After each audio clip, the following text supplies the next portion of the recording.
Bonjour à tous et bonne rentrée sur Ecoport.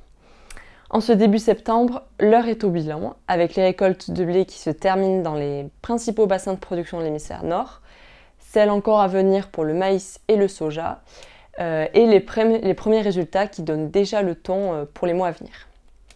Alors sans surprise, les résultats de la récolte française de blé sont, on peut dire, catastrophiques, avec une production 2024 qui atteint tout juste les 25 millions de tonnes. On est sur une baisse de presque 30% par rapport à la récolte 2023. Baisse qui résulte d'une part de la réduction des surfaces emblavées et d'autre part d'une baisse importante des rendements. Les conditions très défavorables au moment des semis à l'automne dernier ont en effet contraint les producteurs à réduire les surfaces emblavées de l'ordre de 10%. Les conditions sont restées mauvaises depuis, avec de nombreux épisodes pluvieux, un manque d'ensoleillement, une pression maladie forte, et donc finalement des rendements bien en deçà des niveaux habituels. L'Allemagne, deuxième producteur de blé européen, ne s'en sort pas mieux, avec 19 millions de tonnes récoltées, soit une production en recul de 15% par rapport à la précédente campagne. Cette grosse désillusion pour les producteurs européens n'a contre toute attente pas pour l'instant eu d'effet particulièrement haussier sur les cours. Pourquoi ? Eh bien tout simplement parce que dans les autres grands bassins de production, les récoltes sont plutôt satisfaisantes. C'est tout particulièrement le cas aux États-Unis, avec une production de blé attendue à un niveau record avec 54 millions de tonnes, ce qui représente une hausse de 11% par rapport à la moyenne quinquennale. Idem pour la Russie et l'Ukraine qui s'en sortent avec des bilans confortables. La chute des cours du blé sur le marché américain à Chicago a pesé sur le blé européen.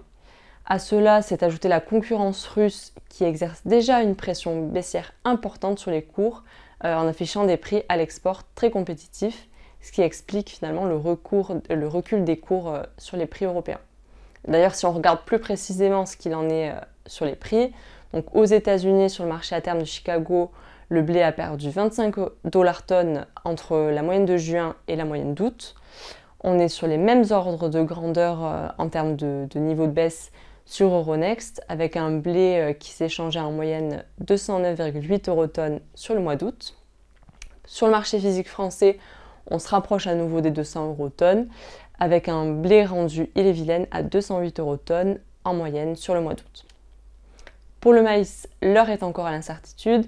La météo a été scrutée de près par les opérateurs pendant la période critique de floraison et c'est encore aujourd'hui un facteur crucial. Aux États-Unis, les retours de terrain sont plutôt positifs. Les rendements records sont attendus dans certains États américains, ce qui laisse entrevoir des niveaux de production importants. En Europe et au niveau du bassin mer Noire, les prévisions sont moins optimistes. Les opérateurs s'inquiètent de la canicule qui touche toute l'Europe de l'Est et le bassin mer Noire.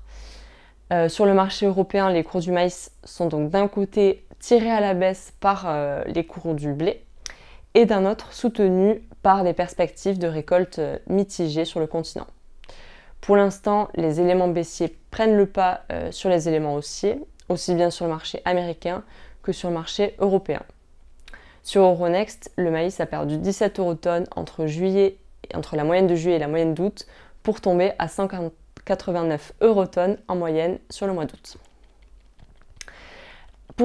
Du côté des oléagineux, l'été a été marqué par davantage de volatilité, en particulier pour le colza. Les mauvaises perspectives de récolte chez les principaux producteurs européens sont encore une fois un facteur de soutien. D'un autre côté, le colza est aussi sous la pression baissière du soja.